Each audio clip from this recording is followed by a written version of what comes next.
साल 1572 में मेवाड़ का राजा बनने के बाद महाराणा प्रताप ने मेवाड़ से एक एक करके सारी मुगल चौकियां हटाना शुरू की।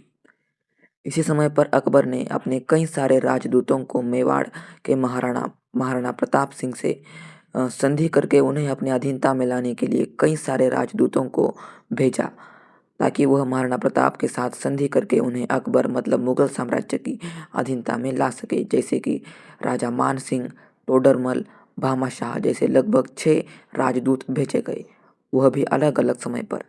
लेकिन महाराणा प्रताप ने हर एक संधि को ठुकरा दिया। आपके मन में एक सवाल जरूर उठ रहा होगा कि अकबर के लिए मेवाड़ इतना ज़्यादा ज़रूरी क्यों था। तो दोस्तों, मेवाड़ जो था वह दिल्ली और गुजरात के व्यापारी मार्ग पर था, जो कि इसका सबसे महत्वपूर्ण महत्व और एक सबसे बड़ा महत्व था अकबर के लिए। और इसी कारण से अकबर मेवाड़ को जीतने के लिए तरस गया था।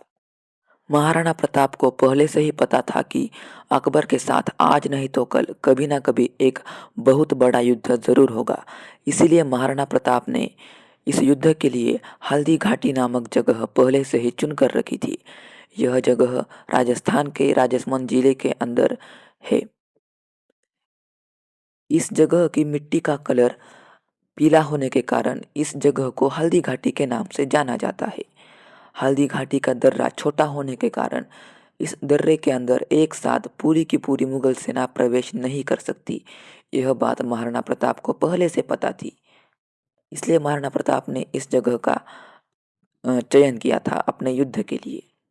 फिर बाद में साल 1576 में अकबर ने राजा मान सिंह के नेतृत्व में एक विशालकाय फौज महाराणा प्रताप को हराकर उन्हें अपनी अधीनता में लेने के लिए या फिर उन्हें मारकर मेवाड़ पर कब्जा करने के लिए भेजी। फिर बाद में साल 1576 में होता है इतिहास का सबसे प्रसिद्ध युद्ध, हल्दी घाटी का युद्ध। इस युद्ध में महाराणा प्रताप की ओर से मात्र 17 से 18 हजार सिपाही, तो दूसरी तरफ अकबर की तरफ से 80 से 90 हजार सिपाहियों की एक विशालकाय फौज थी, जिसका नेतृत्व राजा मान सिंह कर रहा था। राजा मान सिंह आमेर का राजा था। साल 1576 की हल्दी घाटी के युद्ध में महाराणा प्रताप की ओर से जो प्रमुख सेनानायक थे उनके नाम झालामान सिंह, भीम सिंह डोडिया, भीलों के सरदार राणा पूंजा भील, जो कि अपने 400 भील साथियों के साथ इस युद्ध में लड़ने के लिए आए थे। पठान हकीम खान सूरी, जो कि शेर शाह सूरी के वंशज थे, वह भी इस युद्ध में अपने 1000 पठानों के साथ महाराणा प्रताप की तरफ से मुगलों के खिलाफ लड़ने के लिए आए थे।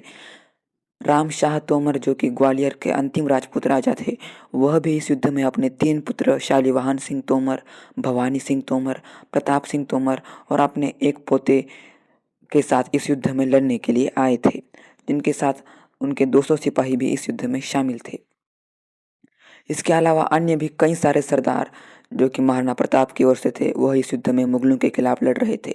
तो वही मान सिंह की तरफ से जगन्नाथ कछवाहा, बहलोल खान जैसे अन्य कई सारे बड़े बड़े सरदार, जागीरदार और ठाकुर महाराणा प्रताप के खिलाफ इस युद्ध में शामिल थे। साल 1576 के इस हल्दी घाटी के युद्ध में महाराणा प्रताप कई सारे मुगलों को मार रहे थे। तब उनकी नज़र राजा मान सिंह पर गई, जो कि हाथी पर बड़े ही शान के साथ बैठा था। राजा मान सिंह के हाथी का नाम था मर्दाना। महाराणा प्रताप ने जब मान सिंह को देखा तब महाराणा प्रताप का खून खौल उठा। दरअसल महाराणा प्रताप ने सोचा कि यहाँ पर मैं अपने भारत देश और अपने लोगों की आज़ादी के लिए लड़ रहा हूँ, और वहीं पर यह राजा मान सिंह मुगलों के साथ मिलकर अपने ही भाइयों का खून बहाने के लिए चला आया है। यह देखकर महाराणा प्रताप गुस्से में राजा मान सिंह की तरफ निकल पड़े। तभी रास्ते में आया बहलोल खान। बहलोल खान ने कहा कि मैं तुम्हें इस मान सिंह की तरफ जाने नहीं दूंगा। तब महाराणा प्रताप ने कहा, रास्ते से हट जा बहलोल खान, वरना कुत्ते की मौत मारा जाएगा। लेकिन बहलोल खान माना नहीं। तब महाराणा प्रताप ने गुस्से में आकर अपनी तलवार उठाई और बहलोल खान को घोड़े सहित 2 टुकड़ों में काट दिया। बहलोल खान को मारने के बाद महाराणा प्रताप आगे राजा मान सिंह को मारने के लिए निकल पड़े। राजा मान सिंह अपने हाथी मर्दाना पर बैठा था। महाराणा प्रताप के घोड़े चेतक ने अपने दोनों पैर मर्दाना के सिर पर चढ़ाए और महाराणा प्रताप ने राजा मान सिंह को मारने की कोशिश की, लेकिन राजा मान सिंह हाथी के गोदे में छिप गया और भाला जाकर लगा उसके महावत को और महावत मर गया। फिर बाद में राजा मानसिंह अपने प्राण बचाने के लिए नीचे कूद गया और फिर बाद में जब चेतक भी नीचे उतरने की कोशिश कर रहा था तब मर्दाना हाथी के सूंड में लगी एक तलवार से चेतक का एक पैर कट गया। लेकिन फिर भी चेतक और महाराणा प्रताप दोनों लड़ते रहे। महाराणा प्रताप ने आगे जाकर मानसिंह को मारने की कोशिश की लेकिन तभी कई सारे मुगल सिपाही आए और उन्होंने महाराणा प्रताप को घेर लिया और आगे जो राजा मानसिंह था जो कि नीचे गिर गया था उसे भी घेर कर सुखरूप वहां से लेकर चले गए।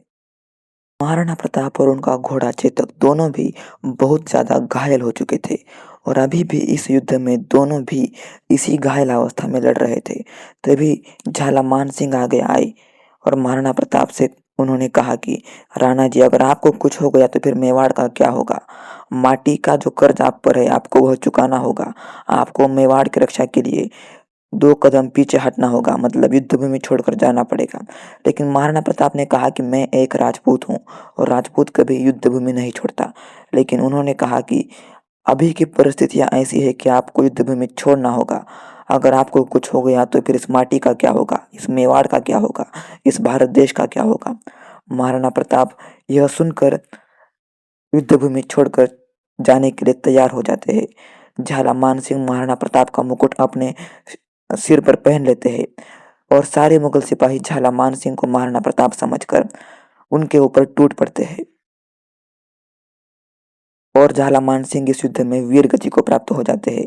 उधर महाराणा प्रताप अपने घोड़े चेतक पर बैठकर भागते भागते एक नाले तक पहुंच जाते हैं। उनके पीछे भी कई हजार मुगल सैनिक उनका पीछा कर रहे थे और उनके साथ कुछ 2 प्रमुख मुगल सेनापति भी थे। महाराणा प्रताप भागते भागते उस नाले तक पहुंचे तब चेतक ने देखा कि भाई सामने 28 फीट का एक बड़ा नाला है, अब इसे पार करना है। पीठ पर अपने स्वामी बैठे हैं और 28 फीट का नाला पार करना है और ऊपर से एक टांग भी कटी हुई है। अब क्या करे यह चेतक सोच रहा था लेकिन पीछे मुगल सेना को देख और ऊपर बैठे अपने स्वामी को देख चेतक ने कहा कि जो चाहे जो हो जाए लेकिन मुझे मेरे स्वामी महाराणा प्रताप की जान बचानी है, इसलिए मैं इस 28 फीट के नाले को पार करूंगा। इसीलिए चेतक ने उस 28 फीट के नाले को बस एक ही छलांग में पार कर दिया। लेकिन उधर जाने के बाद मतलब उस नाले को पार करने के बाद जब चेतक उधर वाली साइड में पहुंचा तब चेतक की मृत्यु हो गई इस चोट के कारण। महाराणा प्रताप ने जब तक चेतक को अपने गले नहीं लगाया तब तक चेतक ने अपने प्राण नहीं छोड़े। जब महाराणा प्रताप ने चेतक को गले लगाया तब चेतक ने अपने प्राण छोड़ दिए। मानो जैसे कि वह महाराणा प्रताप का कोई भाई हो, इस तरह से वह महाराणा प्रताप पर प्रेम करता था। इस युद्ध में चेतक के बलिदान के कारण महाराणा प्रताप को उनका खोया हुआ भाई शक्ति सिंह मिल गया। शक्ति सिंह और महाराणा प्रताप दोनों फिर से एक साथ हो गए और दोनों ने मुगलों के खिलाफ लड़ने का निर्णय लिया। दोस्तों बचपन में महाराणा प्रताप के भाई शक्ति सिंह कुछ विवादों के कारण वह मेवाड़ को छोड़कर चले गए थे। लेकिन इस युद्ध के बाद दोनों फिर एक बार एकजुट हो गए और अब एक साथ मिलकर मुगलों का सामना करने वाले थे।